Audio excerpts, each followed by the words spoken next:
Hello मेरे प्यारे साथियों, कैसे हैं आप सभी। आज की इस वीडियो में हम बातचीत करने वाले हैं कि पंचायत सहायक और अकाउंटेंट कम डाटा एंट्री ऑपरेटर के लिए जो वैकेंसीज नए पद सृजित किए गए हैं उनमें आप किस तरह से अप्लाई कर सकते हैं, आखिर कौन सी पोस्ट आपको दी जाएगी, आपका काम क्या होगा, आपको कितनी मानदेय दी जाएगी। मानदेय मतलब आपको कितनी एक सैलरी आप समझ सकते हो।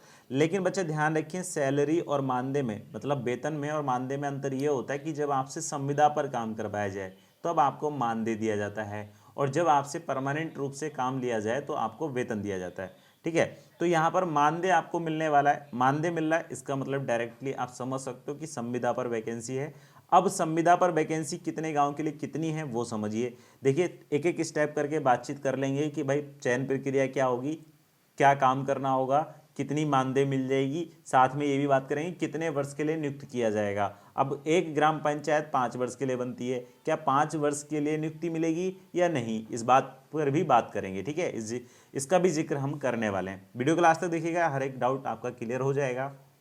फिर भी कोई रह जाता है कमेंट बॉक्स में आप हमसे पूछ सकते हैं। ठीक है, बाकी बहुत सारे लोगों का पर्सनली मैसेज आया था, उन्होंने पूछा कि जब बता दीजिए किस तरह से ये हमें वैकेंसी में अप्लाई करें या क्या क्या हमें करना होगा, क्या क्या है ये, मतलब ये पूछना चाह रहे हैं वो क्या है ये। तो उनके लिए ऑल डिटेल मैं यहाँ से बताने वाला हूँ, और हर किसी को बताना संभव नहीं था पर्सनली, तो एक वीडियो बना दिया जाए, आप सभी लोग उसको आराम से समझ सकते हैं। देखिए, सबसे पहले तो जान लीजिए कि हमारे यूपी यानी कि उत्तर प्रदेश के अंदर 58,189 ग्राम पंचायतें हैं। मतलब इतनी क्या हैं, गांव हैं जिनके अंदर प्रधान बनाए जाते हैं। तो डायरेक्टली आप समझ सकते हैं कि गांव के प्रधान 58,189 हैं, और इतनी ही पोस्ट सृजित की गई हैं। मतलब कहने का यह है कि एक ग्राम प्रधान एक ग्राम सहायक की नियुक्ति करेगा, पंचायत सहायक की नियुक्ति करेगा।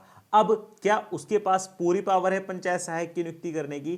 क्या वो अपने रिश्तेदार को रख सकता है? तो ऐसा नहीं है। वो अपने रिश्तेदार को, भाई बंधु, माता पिता, दोस्त भाई, पति पत्नी, इनको नहीं रखेगा। ठीक है, इनके अलावा गांव में से कोई भी निकल कर आ जाए उनको रखेगा। अब निकल कर आने मतलब 4-5 लोग जाएं कि हाँ भाई हमें दे दो ये पोस्ट, ऐसा भी नहीं मिलेगी। इसके लिए आधार बनाया गया है, एक बेस बनाया गया है। बेस क्या है वो थोड़ा समझिए। अब आपके यहां पर मैक्सिमम क्वालिफिकेशन मांगी गई है 12th, यानी कि इंटर आपने कर रखा हो, और 10th जब आपने 12th किया तो 12th तो आपने कर ही रखा होगा। तो इन दोनों में जितने भी अंक आपको प्राप्त हुए हैं, जितने भी आपकी मेरिट यहां पर बनी है, उसी के आधार पर एक मेरिट लिस्ट तैयार की जाएगी।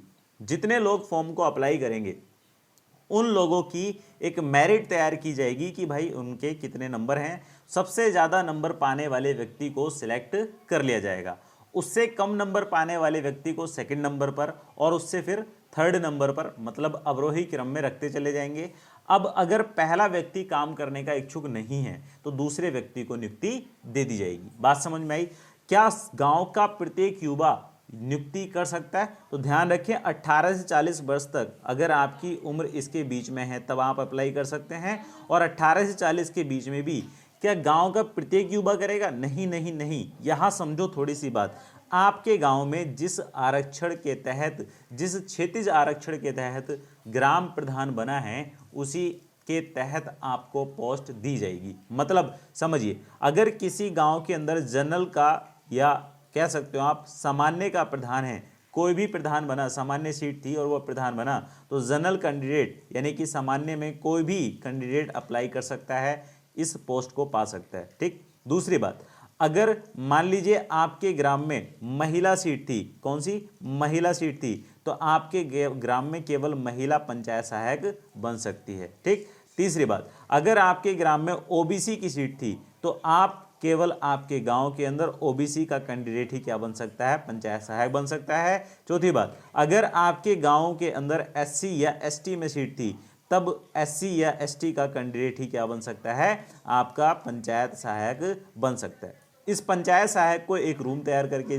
दिया जाएगा, उसके अंदर कंप्यूटर्स रखे जाएंगे, वो सारी चीज़ें नीचे संलग्न की गई हैं। और नीचे आप देख सकते हैं इस तरह से ये इन्होंने प्रारूप बताया कि भाई आपको ये इस प्रकार का सिस्टम दिया जाएगा और एक रूम वगैरह आपके लिए तैयार करके दिया जाएगा।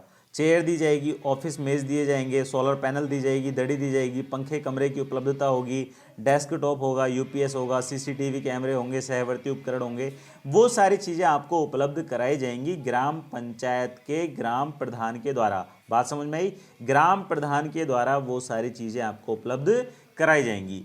अब जो ग्राम प्रधान है वो अपने रिश्तेदार को रखेगा क्या? नहीं भाई, वो अपने रिश्तेदार को नहीं रख सकता है, अपने भाई को, बंधु को, पुत्र को, पुत्री को नहीं रख सकता है, अपने माता पिता को नहीं रख सकता है। और यहाँ पर जो आधार बनाया है वो मेरिट बेस बनाया है, जिसके सबसे ज़्यादा नंबर होंगे वही रखा जा सकता है। लेकिन अगर ये व्यक्ति कभी ना कभी अपने जीवन में किसी राज्य, कॉलेज से, स्कूल से निष्कासित किया गया है तो इसको वो वैकेंसी नहीं दी जाएगी।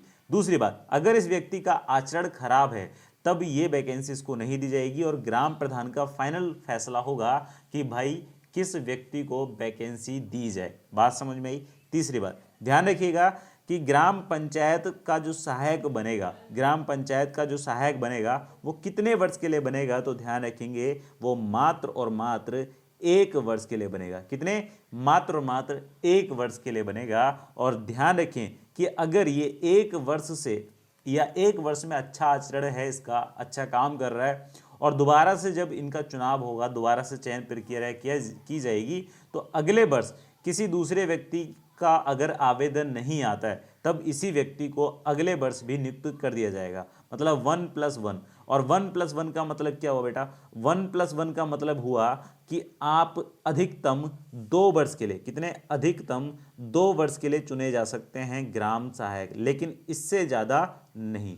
अधिकतम 2 वर्ष के लिए ग्राम सहायक चुने जा सकते हैं, पंचायत सहायक चुने जा सकते हैं, लेकिन इससे ज़्यादा नहीं। अब ये पूरा नोटिफिकेशन है ऑफिशियल, इसको आप पढ़ भी सकते हैं, ठीक है? डाउनलोड कर लीजिएगा sarkarresult.com से। मैं नीचे डिस्क्रिप्शन में भी आपको दे दूंगा एक लिंक, वहाँ से आप इसको पढ़ सकते हैं और इसके अंदर बहुत अच्छी डिटेल इन्होंने दी हुई है, ठीक है? सारी चीज़ें आपको समझ में आ जाएंगी कि इसका काम क्या होगा। काम होगा कि भाई आसपास जो भी ग्राम के लिए जो सहायता आ रही है उसको आवंटित करना, कंप्यूटराइज करना, ताकि ग्राम के प्रधान क्या ना कर सकें? भ्रष्टाचार ना कर सकें।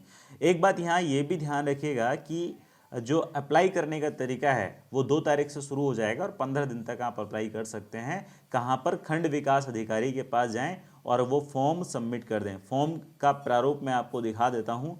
आवेदन का प्रारूप क्या रहेगा? आवेदन का प्रारूप यहीं कहीं संलग्न किया हुआ है। आवेदन का प्रारूप, इस आवेदन के प्रारूप को आप क्या कर सकते हैं? यहाँ से प्रिंट आउट निकाल कर फॉर्म भरने के बाद अप्लाई कर सकते हैं, ठीक है? ये आवेदन का प्रारूप है, देख सकते हैं। और इसको आप अप्लाई कर सकते हैं जाकर कहाँ? खंड विकास अधिकारी के ऑफिस में।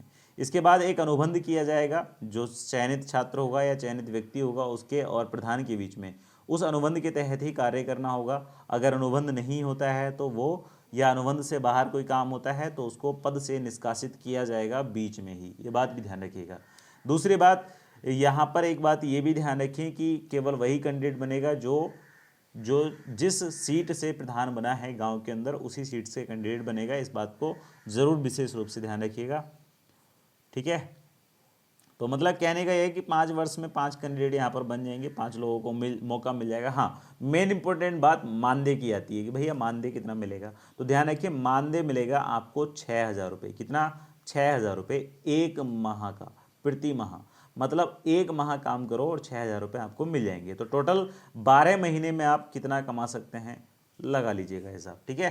चलिए भाई, अब फिलहाल ये बात को यहीं समाप्त करते हैं। उम्मीद करता हूँ ये चीज़ें आपको समझ में आएंगी। एक ओवरव्यू आपको समझ में आया होगा। डिटेल अगर आपको देखनी है तो आप नोटिफिकेशन पढ़ें, समझ जाएंगे सारी बात। थैंक यू सो मच ये वीडियो देखने के लिए, बहुत बहुत धन्यवाद। चैनल पर नए हैं तो सब्सक्राइब कीजिएगा। Take care, all the best, जय हिंद, जय भारत।